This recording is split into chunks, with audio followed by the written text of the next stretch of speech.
साथियों का आपके अपने परिवार एग्जाम पर मैं हार्दिक स्वागत करता हूं। हम हैं एग्जाम पर कलम से क्रांति। बहुत बड़ी खुशखबरी आप लोगों के लिए निकल कर आ रही है। बिहार में प्रधान शिक्षक प्राथमिक विद्यालय प्राइमरी में हेड टीचर की 40,506 वैकेंसी। मुझे लगता है उत्तर प्रदेश के बाद में इतनी बड़ी वैकेंसी इतने बड़े स्तर पर बिहार में आई है, बहुत ही खुशी की बात है। पूरी बात समझिएगा। ये आपको जो वैकेंसी है वो bpsc.bih.nic.in इसकी वेबसाइट पर जब आप ऊपर जाओगे आपको एक एडवर्टाइजमेंट दिख रहा होगा। इस एडवर्टाइजमेंट पे क्लिक करोगे तो आपको पूरा विज्ञापन दिख जाएगा। इंपॉर्टेंट नोटिस है जिसमें आपको बता रखा है कि 28 तारीख से 22 अप्रैल तक आप फॉर्म भर सकते हैं। तो इसके फॉर्म कब से भरे जाएंगे? इसके फॉर्म 28 मार्च से भरे जाएंगे। फिर इसमें जिलावार कितनी वैकेंसी है ये भी दे रखा है। डिस्ट्रिक्ट वाइज रोस्टर वैकेंसी कि बिहार के किस किस जिले में कितनी वैकेंसी है। जैसे अररिया में 1327 है, इसमें देखोगे पूर्वी चंपारण में 1900 वैकेंसी है, कहीं पर कम है कहीं पर ज्यादा। तो एक बार आप ये देख लीजिएगा कि किस जिले में कितनी वैकेंसी है। ये इन्होंने पूरा ये बीपीएससी की वेबसाइट पर दिख रहा है। फर्जी दूसरे इधर उधर विश्वास ना करके स्वयं अपनी आंखों से आपको थोड़ी मशक्कत करनी पड़ेगी। बिहार की बीपीएससी की वेबसाइट पर जाना। यह बीपीएससी की वेबसाइट है bpsc.bih.nic.in। लिख लीजिए, जिसको नहीं पता, ज्यादातर लोगों को पता होगा क्योंकि इसमें यह आपकी वेबसाइट है बिहार bpsc.bih.nic.in। इस वेबसाइट पर जाकर आप पूरी जानकारी ले सकते हैं। नोटिस, डिस्ट्रिक्ट वाइज सिलेबस क्या है पूरा।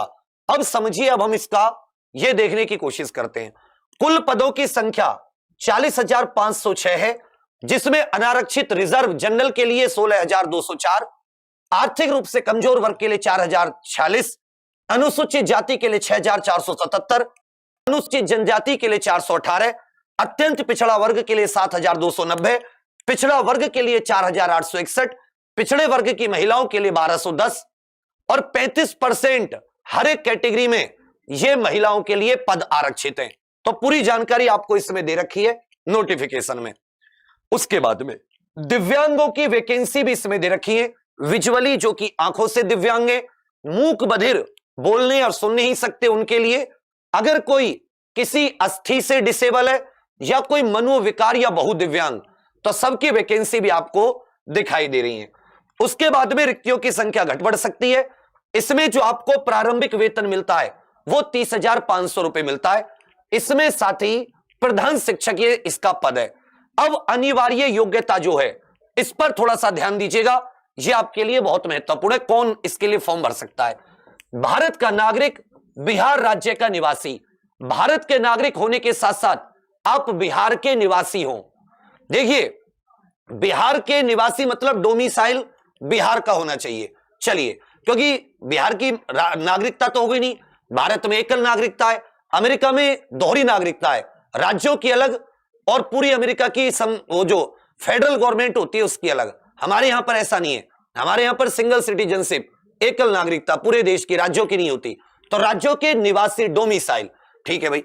मान्यता प्राप्त विश्वविद्यालय से कम 50% अंकों के साथ स्नातक, यह चीज याद रखिएगा।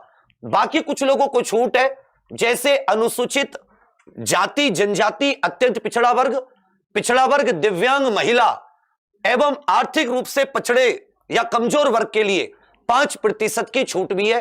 45% तक में भी काम चल जाएगा।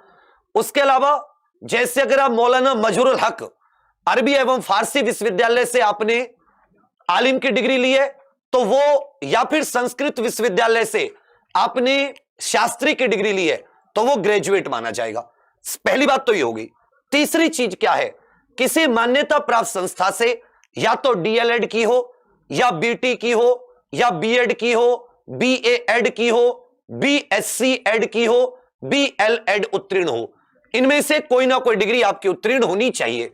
चलिए भैया, उसके बाद में जो चौथी है, वर्ष 2012 या उसके बाद नियुक्त शिक्षक हेतु, अगर आप पहले से शिक्षक हैं, इसमें एक बहुत बड़ी ट्रिक है, वो ध्यान दीजिएगा।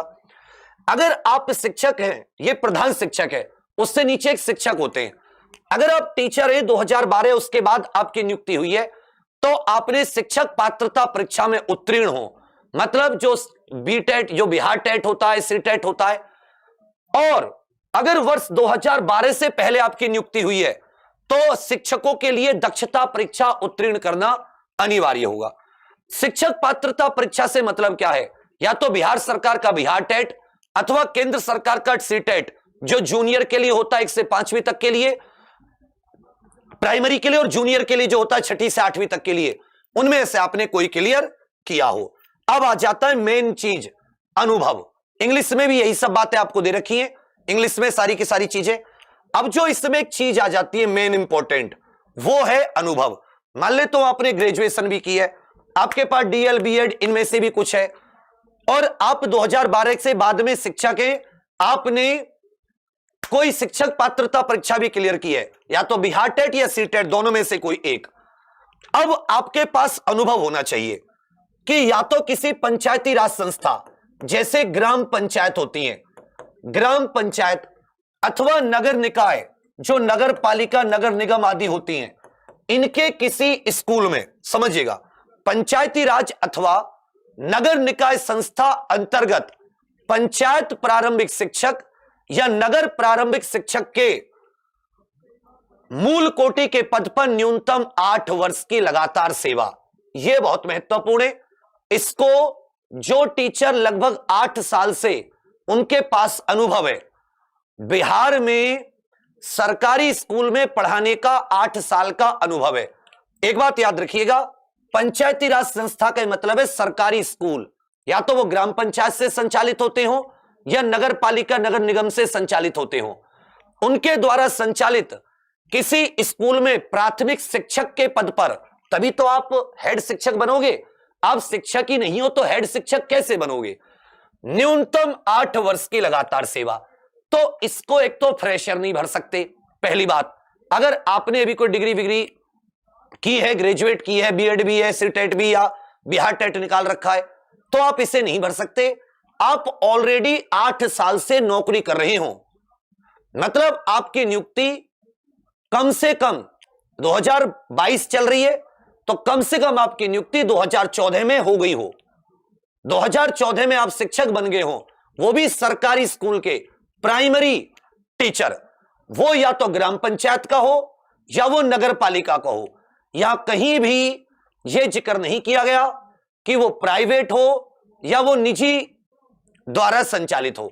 इसलिए यह बात एक बार और क्लैरिटी बोर्ड कर दे, बिहार बोर्ड तो और अच्छी बात है, मतलब बीपीएससी।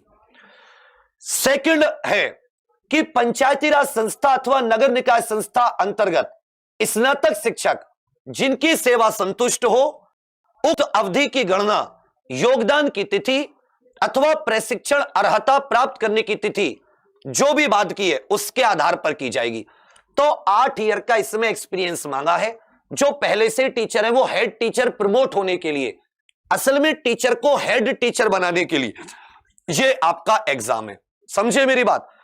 और ये जो आपके प्रमाण पत्र ऑनलाइन आवेदन भरने की लास्ट तिथि 22 अप्रैल 2022 तक आपके पास ये सारे प्रमाण पत्र होना चाहिए। अधिकतम सीमा याद रखिएगा, अधिकतम सीमा, न्यूनतम सीमा, बिहार सरकार पंचायती राज संस्था और नगर निकाय संस्था अंतर्गत कार्यरत शिक्षक के लिए न्यूनतम एवं अधिकतम आयु सीमा अलग से निर्धारित नहीं की जाएगी, परंतु अधिकतम आयु सीमा दिनांक 1 जुलाई 2021 तक, 1 अगस्त 2021 तक 60 वर्ष से अधिक नहीं होनी चाहिए, समझे। बाकी आप पहले से शिक्षक है तो आपके लिए न्यूनतम या अधिकतम आयु सीमा इसमें नहीं है। लिखित परीक्षा की बात करते हैं, 2 घंटे का पेपर होगा, 150 प्रश्नों की परीक्षा होगी, 75 अंक आएंगे सामान्य अध्ययन, जो ये जनरल पेपर आते हैं जैसे बीपीएससी का आता है वो प्री में, और 75 अंक आएंगे आपके डीएलएड विषय के, उसका सिलेबस इन्होंने दे रखा है, वो भी देखेंगे। इंटरव्यू इसमें नहीं होगा, और गलत अंक होगा तो आपके 0.25 नंबर कटेंगे। प्रत्येक प्रश्न 1 अंक का होगा, 150 क्वेश्चन 150 नंबर, 120 मिनट 2 घंटे। साक्षात्कार इसमें नहीं होगा। चलिए, इसमें यह भी बता रखा है कि सामान्य वर्ग 40% कम से कम, पिछड़ा वर्ग 36.5%, अत्यंत पिछड़ा 34%, अनुसूचित जाति जनजाति महिला और दिव्यांग इनको कम से कम 32% नंबर इस परीक्षा को क्लियर करने के लिए लाने पड़ेंगे। उसके बाद में जो अंतिम रूप से सफल होंगे उनको आवंटन किया जाएगा मेरिट कम चॉइस के आधार पर। आप किस जिले में चॉइस दे रहे हैं उसके आधार पर, समझे मेरी बात। तो अच्छे से आप लोग अपने कौन से उसमें चाहते हैं जिले में वो भी देख लीजिएगा। लिखित परीक्षा अगर मैं आपके नंबर दो लोगों के सेम आते हैं तो ये जो है साथी अधिक उम्र वाले को वरीयता दी जाएगी, अधिक उम्र वाले को वरीयता दी जाएगी। चलिए अब इसमें आपका ये सारा हो जाता है, जाति प्रमाण पत्र ये सब आपको जमा करना अनिवार्य है। चलिए तो इसमें कोई और बात नहीं। उसके बाद में यहां पर ये कोटि कोड क्या है, SC ST इन सब के वर्गों के कोड बता रखे हैं और इसमें आपका इतना कोई महत्वपूर्ण चीज नहीं है ज्यादा। अब इसमें आ जाता है साथी 200 रुपए।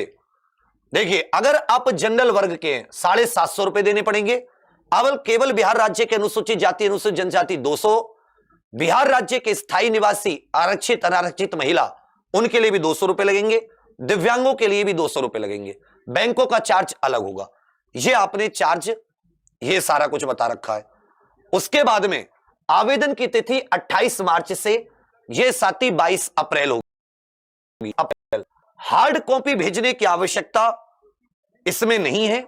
चलिए हां, लेकिन आपके जितने भी प्रमाण पत्र हैं वो आपको अपलोड करने होंगे, ये अलग बात है। अब ये विज्ञापन में सारी की सारी चीजें आपको भर रखी है, पेमेंट कैसे करना है, ये सब कैसे करना है, वो सारी की सारी चीजें इन्होंने बना रखी है। एक बार रजिस्ट्रेशन होगा, बार बार रजिस्ट्रेशन में गड़बड़ मत करना। यहां पर दे रखा है क्या क्या, यहां पर क्या क्या कह रखा है कि सुधार परिवर्तन हेतु अगर मान लेता हूं नाम, पिता का नाम, माता का नाम, लिंग, जन्म तिथि ये सब गलत हो गए, फोटो आदि, तो ऑनलाइन आवेदन के दौरान एडिट के बाद में कोई भी सुधार नहीं होगा। डेटा जो भरोगे वही आपका अंतिम माना जाएगा। मोबाइल ईमेल में परिवर्तन, एक बार रजिस्ट्रेशन के बाद में ना मोबाइल में परिवर्तन कर पाओगे ना ईमेल आईडी में। एक से अधिक आवेदन भर दिए तब भी साथी, अगर आपने एक से अधिक आवेदन भर दिए तो सभी आवेदन रद्द कर दिए जाएंगे। इसलिए एक बार ही भरना, अच्छे से सोच समझ के भरना, कहीं पता चले कि तुम लोग इसमें गड़बड़ कर दो। तो पहली बात तो आपको 8 साल का टीचर होना चाहिए बिहार में। बिहार के सरकारी स्कूलों में जितना मेरी समझ है पंचायती राज और नगर निगम से मतलब था, अन्यथा वो ये कह सकता था कि आप बिहार के किसी भी उसमें हो, आपका यो लिखने की जरूरत नहीं थी। पंचायती राज, पंचायत राज लिखने का मतलब है किसे, केवल जो ऑलरेडी सरकारी टीचर है, शिक्षक है, प्राइमरी टीचर है, कहां पर, किसी ग्राम पंचायत के स्कूल में या किसी नगर निगम, नगर परिषद या नगर पालिका के स्कूल में, किसी सरकारी स्कूल में, वो प्रमोट होकर हेड मास्टर बनेगा, हेड टीचर, मास्टर नहीं। समझे मेरी बात। 150 अंकों की परीक्षा होगी, 150 क्वेश्चन, 75 जनरल स्टडीज के और 75 हो जाते हैं आपके डीएलएड के। फिर इसमें जिलेवार वैकेंसी भी आपको इसमें बता रखी है, कौन से जिले में कितनी है, तो अपना जिला सावधानी से आप लोग चूज करना। 28 तारीख से इसके फॉर्म भरे जाएंगे। अब आ जाता है जनरल स्टडीज का, जो 75 क्वेश्चन आएंगे वो सामान्य अध्ययन के आएंगे। इसमें सामान्य विज्ञान जो एसएससी और बिहार के जो सीजीएल लेवल के एग्जाम में आती है, नॉर्मल जो आती है ना, सामान्य विज्ञान जनरल डेली यूज वाली, राष्ट्रीय अंतरराष्ट्रीय करंट अफेयर, भारतीय राष्ट्रीय आंदोलन, बिहार का योगदान मतलब हिस्ट्री, भूगोल, भारतीय राज्य व्यवस्था, प्रारंभिक गणित और मानसिक। इसमें राष्ट्रीय आंदोलन मतलब आधुनिक भारत, आधुनिक हिस्ट्री आएगी, ना कि आप पुराना पढ़ें। ज्योग्राफी, पॉलिटी में ये 10वीं तक का गणित और रीजनिंग 75। समझे मेरी बात। ये दैनिक अनुभव वाली, तो इसमें कितने हो गए, 1 2 3 4 5 6 सब्जेक्ट हैं, लगभग 75 क्वेश्चन आएंगे। अब आप देख लीजिएगा, ये पेपर आपको देना पड़ेगा, क्लास इनकी शुरू करेंगे। और डीएलएड इसके 75 क्वेश्चंस का सिलेबस इसमें दे रखी है, लगभग 8 यूनिट दे रखी हैं। जो सीडीपी जैसे हम लोग बोल देते हैं उसमें कुछ अलग यूनिट है, बच्चे, बचपन, सामाजिक, सांस्कृतिक, ऐतिहासिक समझ, बाल अधिकारों का संदर्भ, उपेक्षित वर्गों से आने वाले बच्चों पर विशेष चर्चा, शिक्षा, विद्यालय, समाज। इस प्रकार से आप देखोगे कि इसमें कुल 8 यूनिट है। कितने? 8 यूनिट। इन 8 यूनिट से आपके लगभग कितने क्वेश्चन आएंगे, 75 क्वेश्चन आएंगे, 8 यूनिट है। इसमें आपका एनसीएफ नेशनल करिकुलम 2005 बिहार पाठ्य चर्चा की रूपरेखा 2008 वाली, विज्ञान पर्यावरण गणित भाषा तथा सामाजिक विज्ञान शिक्षण शास्त्र पेडागोजी, शिक्षण अधिगम में ऑडियो वीडियो मल्टीमीडिया सीखने की योजना, ये सब मतलब कुल मिला के आप ये कह सकते हैं कि 75 क्वेश्चन आपके ये जो बीएड डीएलएड इन वाला पाठ्यक्रम होता ही होता है। तो कुछ समझ में आई? इसमें कुल वैकेंसी कितनी है? तो इसमें कुल वैकेंसी आपकी ये हो जाती है 40,000 से अधिक। कितनी हो जाती है भैया? 40,506। और एक चीज अच्छे से याद रखिएगा, 8 साल का आपका अनुभव है सरकारी शिक्षक का, तब आप ये भर सकते हैं। जनरल के लिए 750, बाकी के लिए 200-200 रुपए फीस। बाकी अगर आपको देखना चाहते हैं तो आपको कुछ करने की जरूरत नहीं है, आप बीपीएससी ये वाली वेबसाइट डाल दीजिए .bic.nic.in, ऊपर ही आपको एडवर्टाइजमेंट नोटिस सब मिल जाएगा, आप इस फॉर्म को भर सकते हैं। ठीक है भैया। बाकी इसकी क्लासेस की जो 75 अंक, क्योंकि अभी भी बहुत सारे शिक्षक होंगे बिहार में और वो बहुत सारे शिक्षक अपने सब्जेक्ट पर जोर देते होंगे, बाकी अब वो तैयारी इतने दिनों से नहीं किए होंगे, तो जो जनरल स्टडीज वाला पेपर है ये आपका मुश्किल हो जाएगा। कुछ लोगों पे डीएलएड वाला ये भी भूल गए होंगे, 8 साल बहुत ज्यादा होते हैं, तो उसके